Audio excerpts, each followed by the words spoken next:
The call started while I was making my second cup of coffee. Monday morning, half awake, wearing a hoodie I hadn't washed in 3 days. I was stirring in powdered creamer when the CTO's voice cracked through the speaker. Effective immediately, Greg Lawson is no longer with the company. No build-up, no warning, just that one sentence, like a damn execution broadcast live. My hand froze on the mug handle. I walked back to my desk in slow motion, staring at the screen like maybe I heard it wrong. I didn't. Slack lit up like fireworks. Shock emojis, question marks. Somebody even dropped a crying GIF. Probably meant to DM it and hit public by mistake. I didn't say a word. Didn't move. Just stared.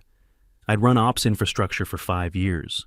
I patched production bugs on Christmas Eve while our fearless leader Chad, yeah, that Chad, snowboarded in Tahoe and bragged about his work-life balance in all hands meetings. I trained half the team. I automated the other half. And now I was out, just like that. No warning, no conversation. Quick note, before listening, share which city or country you're watching from. My Slack access was still live, for now. I clicked into my profile, read the message they dropped in the general channel, some bland PR crap about moving in a new direction and grateful for Greg's contributions. Bull. There wasn't even a goodbye email. I checked my inbox. Nothing. I opened HR's calendar. Nothing scheduled. Just silence. Then I saw it. Greg has agreed to the terms of a 1-year non-compete. I barked out a laugh so bitter it scared my dog. I hadn't agreed to jack. I hadn't even seen the damn thing. That wasn't a negotiation. It was a hit job. They didn't lay me off. They wiped me out. I left the call. No parting words, no fake thanks. Just clicked out. The air felt thick, stale. I sat there, hands still wrapped around my mug, breathing like I'd just run a mile. My stomach twisted, but my hands were steady. I reached under my desk and pulled open the drawer I hadn't touched in months. There it was. A small black USB drive, labeled in red Sharpie, Backlift Final V3. 5 months it had sat there, just in case. I never opened it. It was just a reminder. A line I swore I wouldn't cross. I plugged it into my personal laptop, the one they never touched, never tracked, opened my encrypted doc, typed one sentence. They picked the wrong guy to screw with. Then I closed the laptop, leaned back in my chair, and stared at the ceiling. Not angry, not even surprised, just ready. The next few days were dead quiet. No emails, no phone calls, no follow-up from Chad or HR or anyone. Like I'd vanished. Then Friday morning, a courier knocked on my door, clipboard in one hand, manila envelope in the other. No eye contact, no conversation. Just scribble here, and he was gone. Inside the envelope, a termination letter, a 1-page NDA, and a 6-page non-compete that looked like it had been drafted by a bored lawyer with a grudge. It barred me from working in any capacity, development, consulting, even freelance, for any product that operates in a functionally similar technical domain. I reread that line 3 times. Same domain? What did that even mean? Internet? They were trying to box me in, not just out of a job, out of an industry. I filed for unemployment that same afternoon, online, quick, just the facts. I figured I'd at least get something while I regrouped. 3 days later, denied. Reason: termination for cause. My jaw clenched. Cause? I hadn't even been given a warning, let alone a write-up. No explanation, no performance review, no disciplinary process, just poof, gone. I scrolled through the denial notice again, looking for a name. Buried in the form letter, per verification provided by company representative Karen Myers. Karen, figures. HR director who once told me Git was like a Pinterest board, right? She had no clue what I did. She always called engineers "you guys," even when there were women in the room, and now she was the one who'd sunk the knife deeper. I called the state's unemployment office, waited 42 minutes to talk to a human. The guy on the line told me the company claimed I'd violated internal compliance policies. No appeal without legal documentation. That night, I barely slept. My head throbbed. I couldn't stop replaying Chad's voice, cold and clipped. Greg Lawson is no longer with the company. I opened Slack the next morning. Access denied, tried my company Git, credentials revoked. Google Suite, gone. The next day I got a DM on my personal Twitter from an old engineer I used to mentor. She sent me a screenshot, internal memo, confidential, forwarded by mistake apparently. Top of the page, subject, removal of Greg Lawson artifacts. It laid out a plan, step by step, to scrub my name from everything, reassign ownership of commits, replace my documentation, redirect emails, even update old Sprint retros to credit team efforts. They were scrubbing me like malware.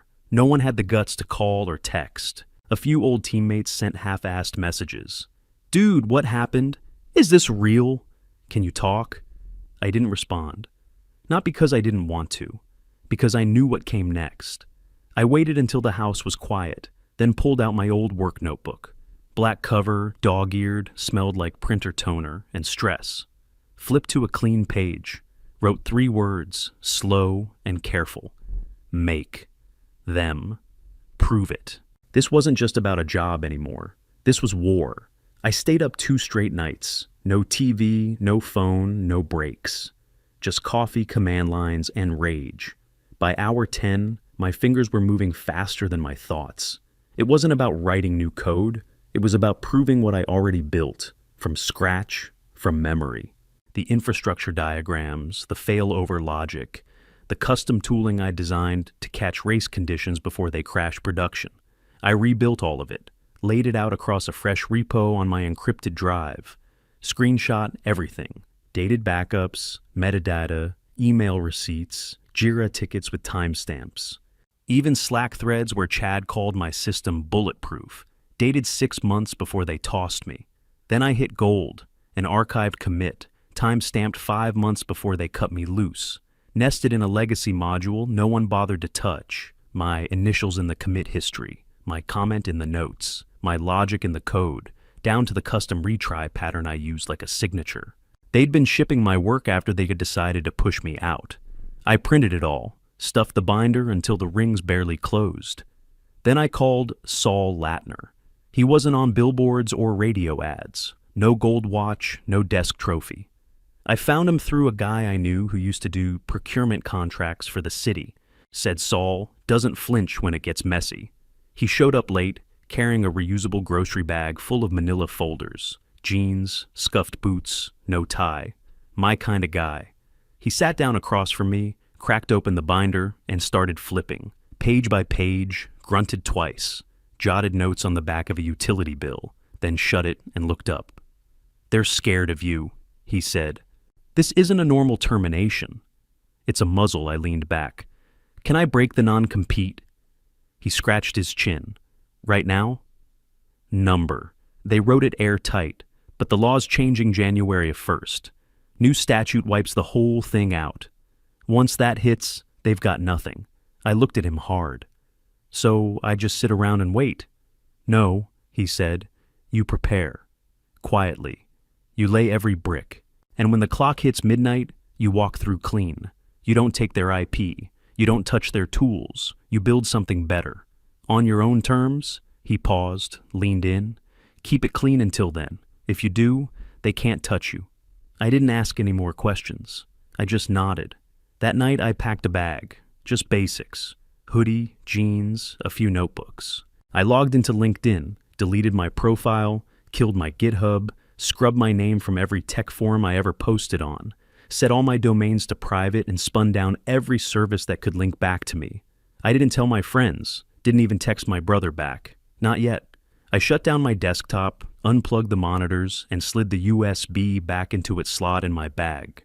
Still labeled, Backlift Final Visi 3. Still untouched. Then I turned off every light in the house, locked the door behind me, and walked into the night. No plan yet. No roadmap, just quiet and focus. I resurfaced in a small industrial park just outside Youngstown, Ohio. Old brick building, busted HVAC, one flickering exit sign over the door. Perfect. No foot traffic, no nosy neighbors, no tech scene. Just grit and silence. Set up an LLC under an old alias I used back in college. G. Riker. Clean paperwork, new EIN, burner number. I didn't even register the site under my real IP. Everything firewalled, offline, air-gapped where it counted. I didn't do this solo. I called two guys I mentored during internships, Troy and Malik. Smart, loyal, never folded under pressure. When I asked if they wanted in, they didn't hesitate. "Greg, you serious?" Troy asked. "You're really doing this?" I looked him dead in the eye. "We're not building a clone. We're building what they should have built." Malik leaned back in his chair. "All right then. No names, no backtrace. We go clean." We all shook hands. That was day one. We worked out of the back room, next to a defunct CNC shop that ran metal late into the night. We coded through the noise, ate like crap, slept in shifts. But the code? Clean, fast, modular, no legacy junk, no bloated frameworks. Every commit meant something. We started calling it Archive. Stupid internal joke at first. Some play on archive and survive, mashed together during a 2 a.m. Red Bull binge, but it stuck. Became the repo name, then the product name, then the company. Troy handled front end, tight, intuitive UI. Malik ran ops like a surgeon. Auto-scaling, logging, rollback pipelines with zero downtime deploys. I handled back end, pure logic, nothing wasted. Every feature had to earn its spot.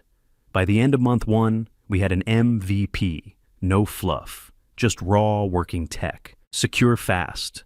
Did everything the old system did, but smarter, lighter, and way more stable. We didn't market it. No launch post, no Twitter hype. Just flipped the switch and let it sit. Then whispers started. We saw them on random forums, tucked into Slack threads. "Anyone else seen this Archive thing? Looks like our stack, but not awful. Kind of feels like backlift, but it works." We never replied, never liked a post, but we watched closely. A week later, traffic tripled. We checked server logs. One IP kept showing up. Palo Alto, California. The old company's HQ. Same subnet as Chad's office. I refreshed our analytics page. Watched someone bookmark the Archive dashboard. No doubt in my mind. He saw it. He knew. And he wasn't sleeping easy after that. But we didn't get cocky. We didn't post victory memes or email old teammates. We stayed quiet, focused, tight. Every night we sat around the same battered folding table, drank dollar coffee, and planned our next sprint. No meetings unless we needed them. No ego, no politics, just product. Archive didn't need hype. It was the statement. The cracks showed up fast. First, it was a billing issue. One client posted on a random forum that they'd been double charged, then locked out of their own dashboard. A week later, a Fortune 100 client asked for a refund after their quarterly report came back with corrupted data and duplicate entries. Support couldn't fix it, couldn't even explain it. Then came the outages, timeouts, CPU spikes, load balancers collapsing under traffic that used to be routine. Their legacy features, the ones duct taped together with scripts I built, and they never bothered to rewrite, started failing one by one. Troy called it the slow collapse. Malik called it a mercy. We didn't cheer, we didn't celebrate, we just kept building. Meanwhile, I got a message through Proton Mail from a domain I recognized, an old client. Subject line, looking at Archive. 2 weeks later, they signed with us. Quietly, no LinkedIn posts, no handshakes. Then another. By the time Chad noticed, they'd already cut ties. Internally, they blamed seasonal churn. He told the team to tighten sprints, like that meant anything. The same people patching bugs were the ones trying to rewrite core logic. Half of it was mine, and they didn't even know what it did anymore. So I gave them a flashlight and set fire to the building. It wasn't IP theft. It wasn't code, just truth. And that didn't break any law. The Medium post dropped on a Tuesday. Author, Riker Dev. Title, "You're not failing because of scale. You're failing because of arrogance." It wasn't a rant. It wasn't emotional. It was surgical. I walked through their architecture layer by layer, highlighted bottlenecks, pointed out the decision to skip version deployments, my decision, which they reversed 6 months after I left, and how it caused cascading rollback issues. I explained why their load balancing logic failed under burst load, and how the shared cache service was duplicating token refreshes under stress. Then I hit them where it hurt most. I mentioned Project Flare, a joke feature name only 5 of us knew, buried in the backlog, never shipped. I referenced Chad mode, a staging flag that disabled tests so he could demo incomplete features faster. I quoted an actual Slack message from a stand-up that got leaked to me by someone still inside. They knew exactly who wrote it, but I never said my name, never once claimed it. Their Slack exploded. Someone screenshotted the post and dropped it in 6 channels at once. Is this real? Who is this? How do they know this? One dev wrote, "Wait, this feels like Greg."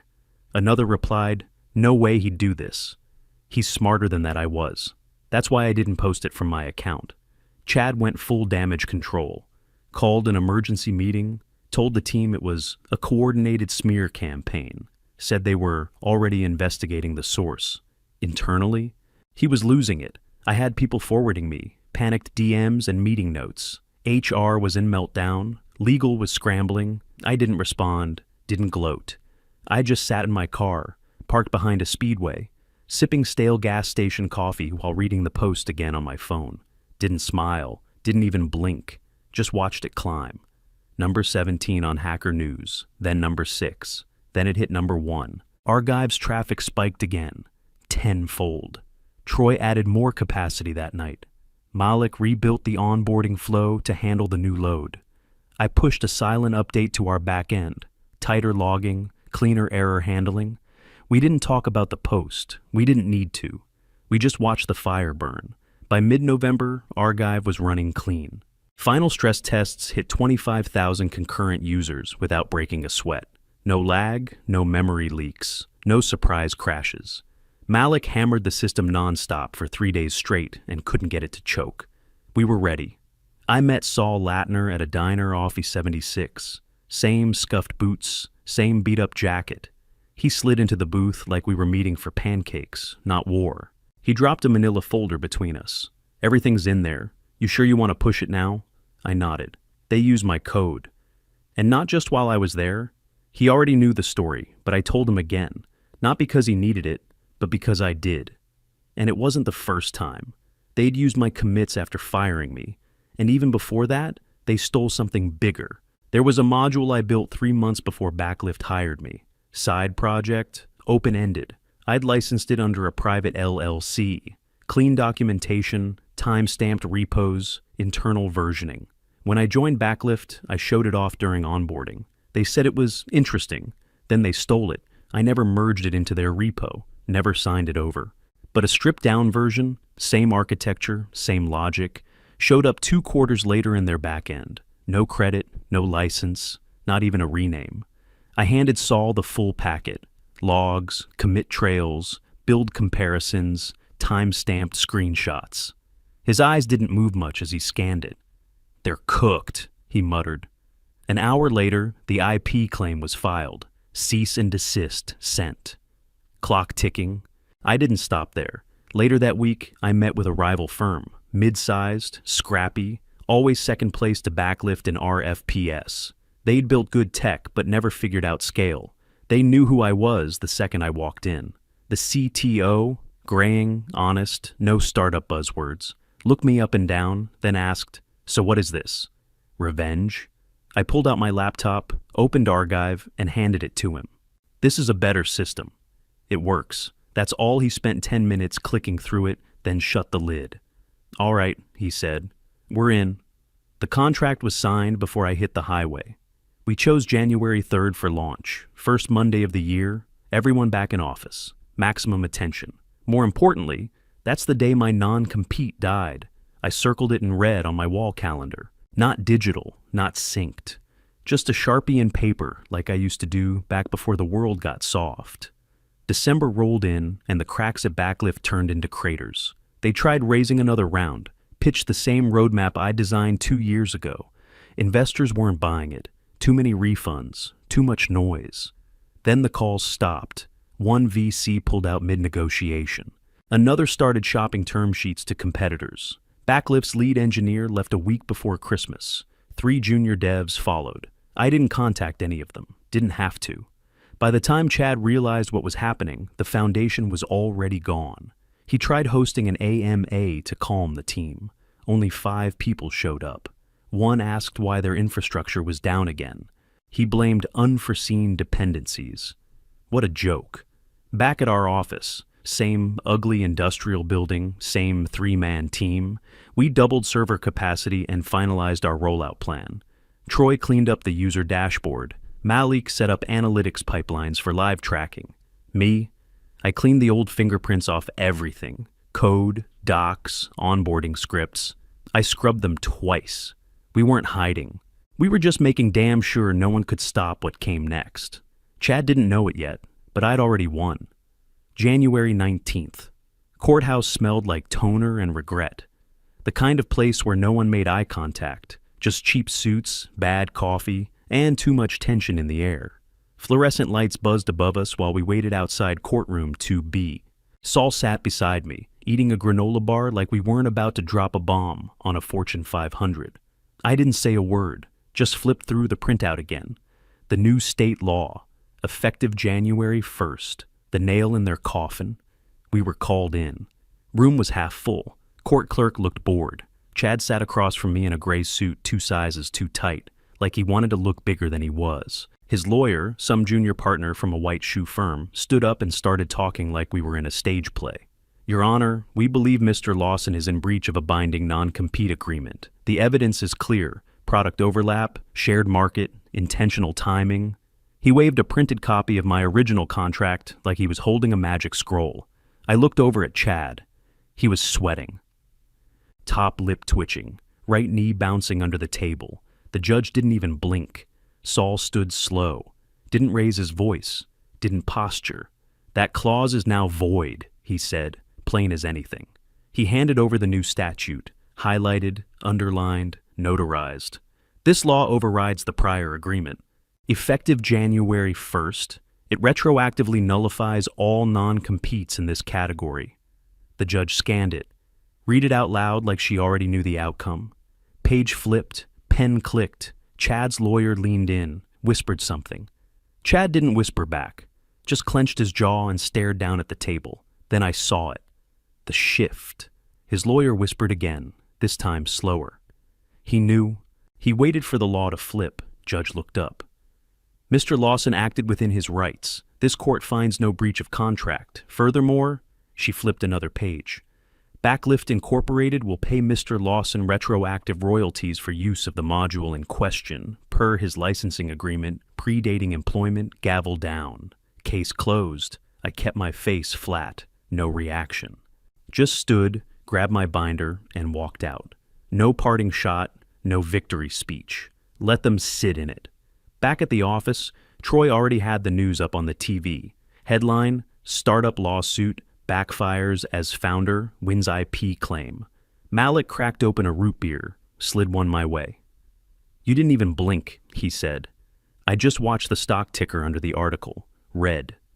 Down 4 points. Then 5. Another browser tab. LinkedIn posts from Backlift employees. Moving on. Excited for new opportunities. Looking for my next adventure. They were bailing, 1 click at a time. And every single one of those clicks, every background process they ran, every report they exported, every legacy line of code still using my architecture, now cost them money, to me. Royalty structure kicked in midnight, monthly auto bill, enforced by the same IP system they once used to lock out vendors. A week later, I stood in my new office, sunlight cutting clean through the glass wall behind me. 1 room, no corner views. Just a walnut desk, 2 chairs, and the Argive logo etched into the wall behind me. Matte black, sharp edges, zero fluff. Exactly how I wanted it. Troy sat across from me, feet up, laptop open, debugging something before the next push. Malik had claimed the back room and turned it into his ops cave. Wires everywhere, half a server rack he built from Craigslist parts, and a whiteboard filled with notes only he could read. We didn't do status meetings. If something broke, you said it. If it worked, you shipped it. Simple. My role stayed the same. Back end stayed clean, predictable, fast. If Archive moved, I made sure it moved right.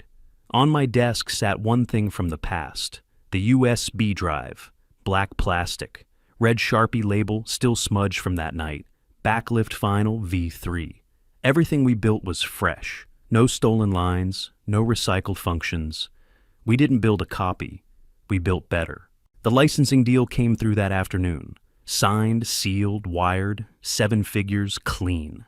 And that was just the start.